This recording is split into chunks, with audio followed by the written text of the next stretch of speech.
That'd be great. We have a last-minute addition to our speakers, and that is because we thought it was important. And her name is Mariel Feldblum, and she is going to talk to us about the Health Security for New Mexicans campaign.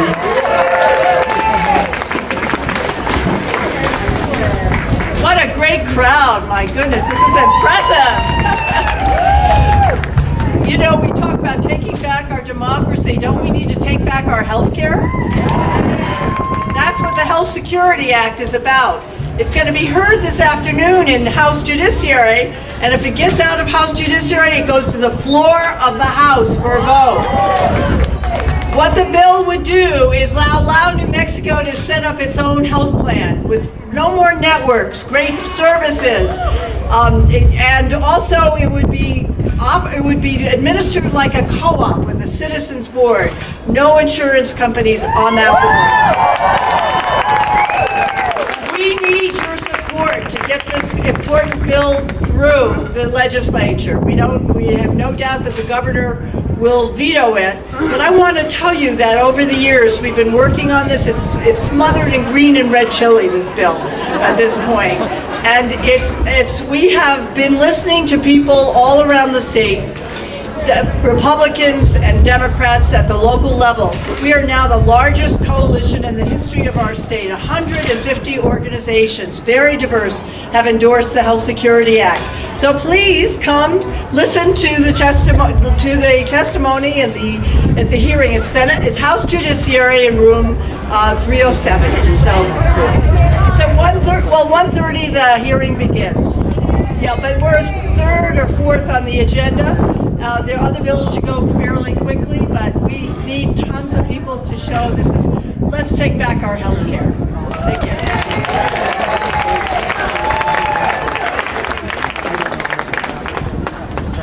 Thank you, Mary. Our next speaker, I'm sure a lot of you know Mariel. Mariel Nanasi is Director of New Energy Economy, and she is our ever-vigilant watchdog for our local environment. She's a fierce advocate for renewable energy and a tireless opponent to PNM's dirty energy plans. She's also a very good friend. Mariel?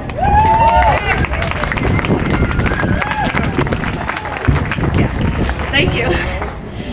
Thank you, Paul and Roxanne. Thanks, Retake Our Democracy. Thanks, esteemed activists. That's you.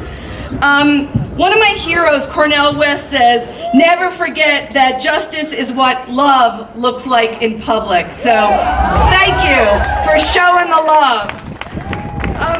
It is our responsibility, especially in these crazy times, to love more, to resist like never before. Hiding in plain sight is a corporate criminal, and that is supposedly Public Service Company of New Mexico. But really they are the polluters of New Mexico. Whenever we flick the switch to turn on the light or boot up our computer, we're getting 16% coal, 80 and 20% nuclear. And that is criminal when we have this glorious sun that is renewable. What does this actually mean?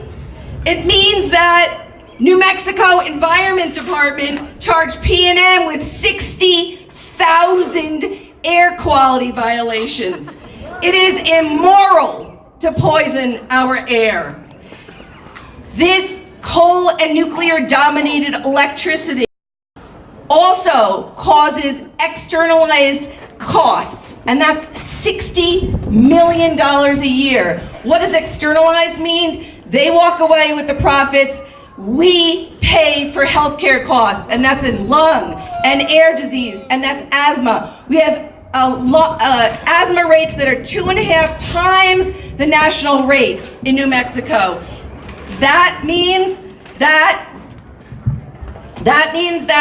it is immoral to poison the very air that we breathe. As a result of PNM's coal and nuclear, our residential rates have increased by more than 65% since 2008. while their earnings have gone up 460%. That means the money is leaving New Mexico, going to out-of-state shareholders.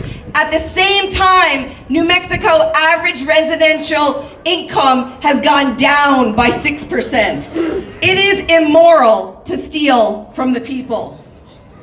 People with less financial means have been regularly disconnected by P&M. The last time P&M gave these figures to the PRC, which is in 2012, P&M disconnected 17,000 New Mexicans from electricity.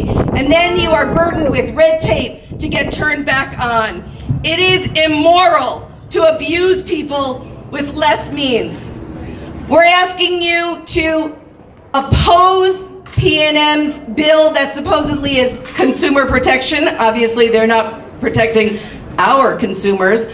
And we're asking you to support a bill, it's at Senate Bill 360, and that is to require utilities, P&M, SPS, and El Paso Electric, to get a competitive bid when they want more energy. Because we know that when P&M wants to bid in their own coal and their own nuclear, it can't compete against solar and wind. Yes.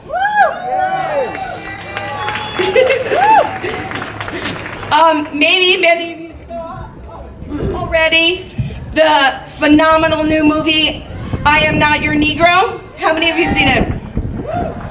Well, there's this one beautiful line in there by James Baldwin, and he said, "You can't change everything you face, but if you don't face injustice, you can't change it." So let's make the change we want to see. Soul, not coal.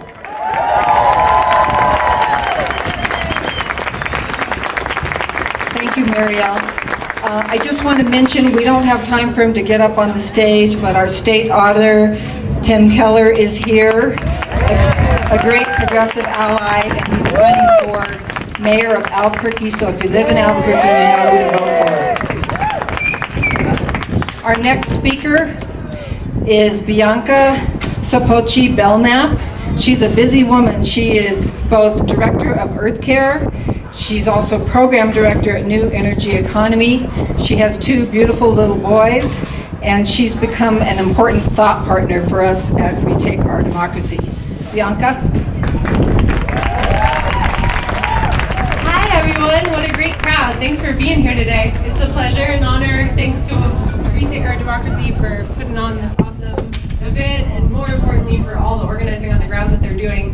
So, my name is Bianca, like she said, and what I've done for many years here after returning home from going away to college, I'm from New Mexico originally, is work to train up and support young people who are finding their political voice and getting active in the community. At Earth Care, what we do is we empower and educate young people to get active in the causes that matter to them. And we also organize at the intersection of social and environmental justice. And so something that's really exciting for us is that we're at a crossroads of this movement of ours. And what's exciting that we haven't been seeing so much until now is that the intersection between the issues is becoming very obvious to everyone.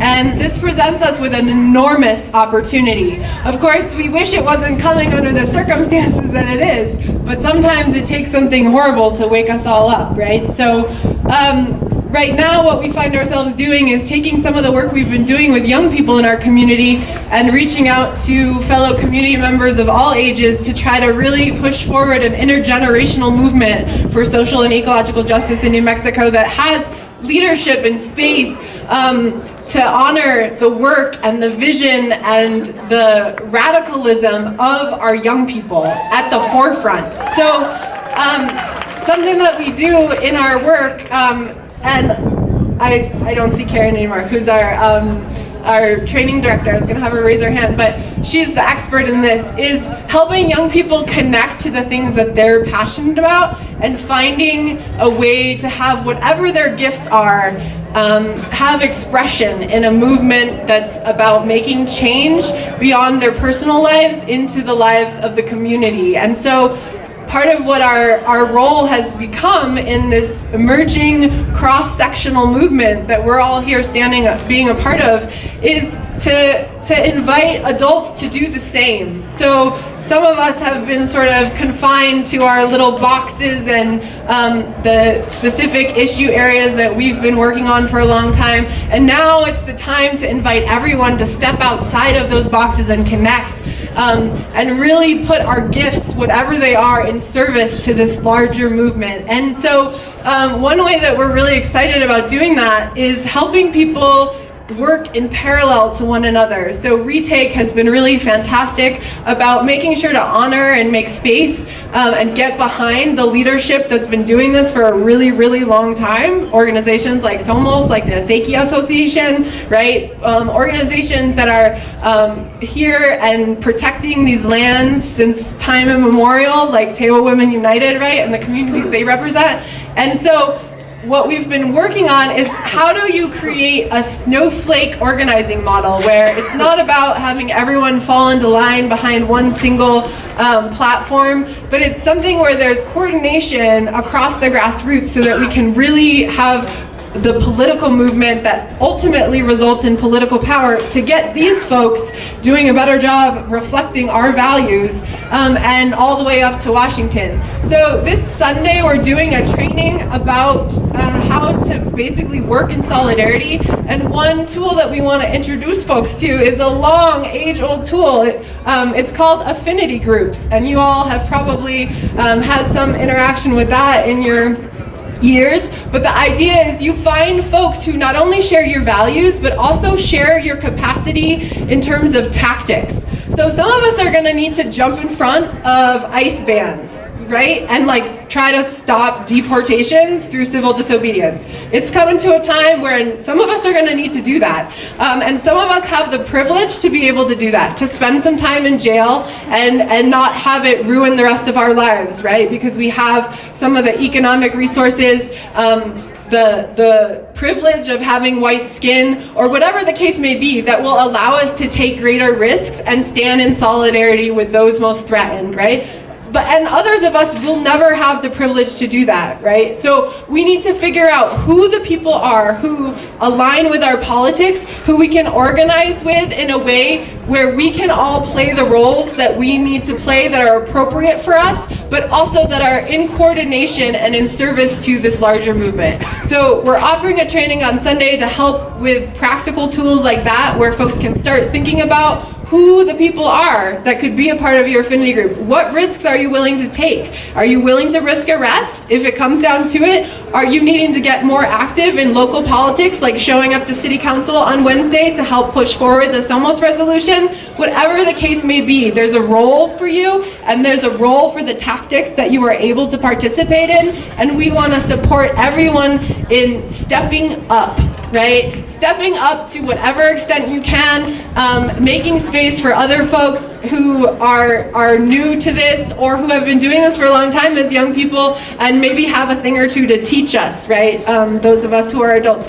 So we're really excited to be doing this work alongside all of you and alongside the organizers who are up here, and we just thank you, and we have a lot of hope that this is gonna be the great turning for this country. We will no longer settle for mediocrity, right? These Democrats are gonna have to get with the program or get out of the way and get out of office. So we're really excited to do this work with you. We thank you for being here. Onwards. Thank you, Bianca.